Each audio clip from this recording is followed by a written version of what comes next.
Back to your real-time forecast, Rob. It looks like a wet week ahead. I thought that was a picture of me before I got a haircut. The hair getting so long. I'm sure a lot of folks are dealing with that. You mentioned the rain, Jim. I'm going to talk about when that arrives, but we've still got pretty nice conditions out there. Clear skies, light winds.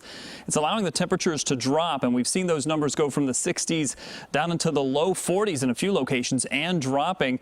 Most locations are also seeing the winds calm down, so we have all of the conditions in play to get some very chilly air to settle right near the surface. Currently, some 40s, 50s, and even a couple of 30s showing up. I think we're going to see more 30s, especially into northwest Indiana.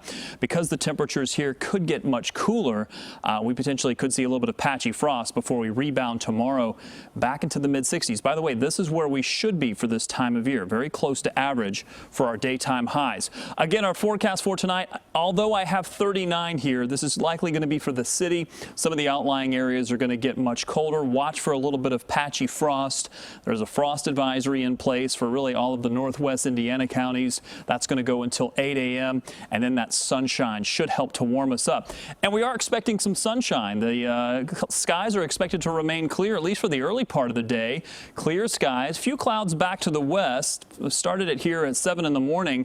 And then as we get through about midday, I think we'll start to notice some of those clouds begin to move in, and the rain is not going to be too far behind it. This is stopped at about noon. So you'll see some of those clouds continue to filter in. The early part of the day, that sunshine will help to zoom the temperatures up before the clouds roll in. And then I think by the afternoon, this is when we'll see some scattered showers, maybe even a rumble of thunder develop during the afternoon, but temperatures are going to stay on the milder side. Again, we'll have a little bit more energy to work with.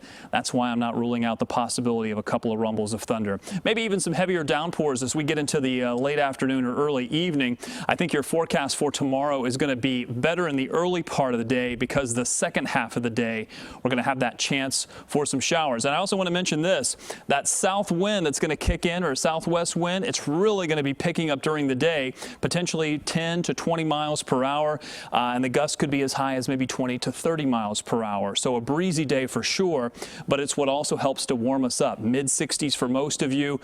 Even though we're starting in the 30s, we're able to warm quite a bit because the air is relatively dry. That will be changing once that southwest wind brings in a little bit more humidity, and you'll definitely notice that into Tuesday as well as the temperatures get close to 70. And I think we'll see some 70s around the area, but that doesn't last very long. It knocks us back down a couple of days until Saturday. That's when I do think we'll get into the 70s. So your 7-day forecast here includes showers all the way through Wednesday, drier for the end of the week, but another chance for a few isolated showers on your Saturday. Jim?